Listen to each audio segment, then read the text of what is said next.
So in April, I made a video saying that stagflation is coming and that we're likely going to get rate hikes because of the increased oil prices as well as other factors. So when I made that video, the chance of a rate hike in 2026 was about 17%. Now it's much higher at 52%. So let's just review what's changed since April. So our main focus obviously is the inflation rate, right? Because if the inflation rate is getting too high, the Fed has no choice but to hike interest rates. That's their main response to high inflation. So you can kind of see this is driven all by the oil price because at this bottom, 2.4%, the Iran war started and the Strait of Hormuz got blocked off, and that's where the price of oil really started rising. And the inflation rate peaked at 4.1%, and now it's been decreasing a bit. And this is all driven by the oil price. So we can see, around end of April, May time is when the oil price peaked. Well, the oil price really peaked in April. And 1 month later, the inflation peaked. So you can see that the oil price is a main driver for this. And you can see that the inflation figures coming in a bit lower, the oil price coming in lower. The oil price going down is actually what leads the inflation figure. Because in the short term, the oil price is a large driver of this inflation.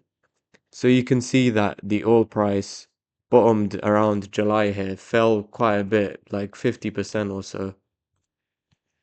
Um, yeah, 40%. The oil price fell 40% and it bottomed in July. And 1 month later, we're getting a lower inflation figure. So, yeah, you can kind of see this is all driven by the oil price. And a lot of what Trump's saying is that, oh, there's going to be a peace deal. He's been giving mixed signals that he might want to step away from the war, might not want to. Um, I think this is all talk because nothing's happened since then. The situation has remained the same. So you can see that when Trump initially started talking of peace, the chance of the Strait of Hormuz traffic returning to normal was 80 to 90% for quite a while. And now it's down to 46% chance as the market prices in the war continuing, which is what I think will happen.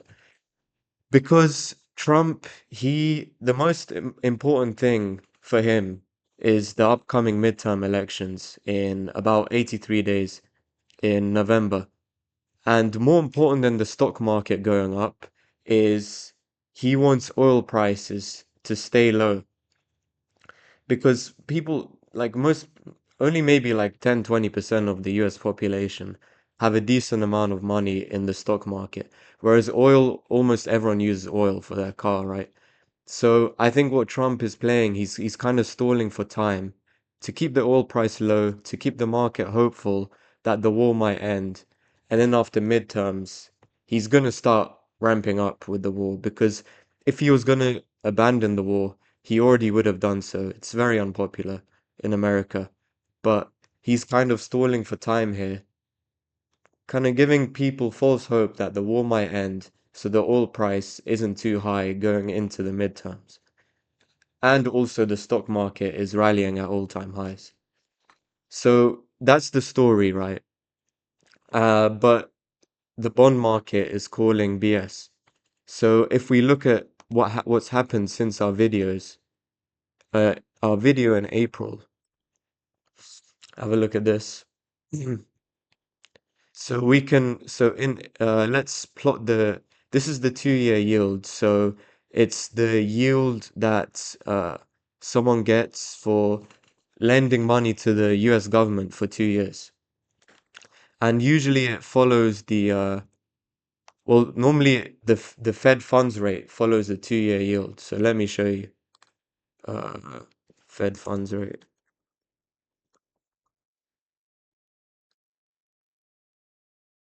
Let's keep it regular. So you can see, for example, in COVID, the market was seeing hyperinflation, inflation above 10%, and the 2-year yield started going up because the buyers of US Treasuries were not willing to take a low rate. They knew the Fed would eventually increase interest rates. So the 2-year yield starts rising first, and only after a few months, the Fed fund rates catches up quickly.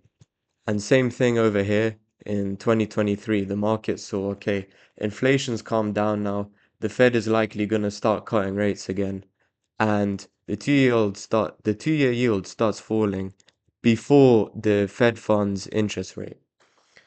And since April now, in April, the 2-year yield was about, 3.8, 3.9%. And now it's only climbed higher, whilst the Fed funds rate has remained the same. So the market is essentially calling BS, thinking that either, most likely the Fed will have to increase interest rates to control the inflation rate, likely because this war in Iran won't end, because why would it? Like Trump would have already ended it. Um, and another interesting thing to back this up is you can see the oil spot price is quite down from the highs. This is essentially the short-term price of oil. But let me show you, let's get a new chart up. Let me show you the price of oil companies, so oil refiners. So this is an ETF of all the major US oil refiners, like Chevron, Exxon, those big companies. You can see, like oil, it initially rallied up, but the price of oil companies, oil refiners, is more driven by long-term expectations for the oil price. So what's interesting is you can see oil spot, the short-term gauge, is down quite a bit from the highs. It's down about 20-30% from the highs. Whereas the price of oil companies has been rallying a lot recently. It's only down from the highs about only a few percent. It's basically at the all-time highs. So you can see there's a bit of disconnect going on here. In the short term, yeah, the oil price is down, but the long-term expectation of the market is that the oil price will be higher for longer. So they're buying into these oil companies because obviously their profit margins will be uh, sustained and at these higher levels because of the higher oil price. So that is an interesting signal that the market is telling us. So assuming that the oil price will stay high, the Iran war will continue, which is what we're assuming, then the Fed will have to choose to likely increase interest rates because inflation is very unpopular. So if we look at, okay, increasing interest rates that can slow down economic growth, let's look at the figures. So the unemployment rate has been creeping down a bit since hitting a high of 4.5%. It's been creeping down a bit to 4.1%. Growth quarter on quarter is 1.5. Really bad. Not good because it's way lower than the inflation rate at 3.4. So real growth is negative, but it's not in recession territory. Neither is the unemployment rate. So the Fed do have room to increase interest rates. The economy is bad, but it's not catastrophic to where the Fed will likely prioritize controlling inflation over economic growth. Inflation will be seen uh, as the worst of two evils. So despite the inflation rate going down a bit recently, I think this is just a short-term change. I think the long-term trajectory is quite clear, as we can see by the 2-year yield here. The Fed funds rate always follows it. You can see it over here as well. The 2-year yield started plummeting well before the Fed funds rate here. The market can see what's going on. The money talks. So yeah, this could be in line.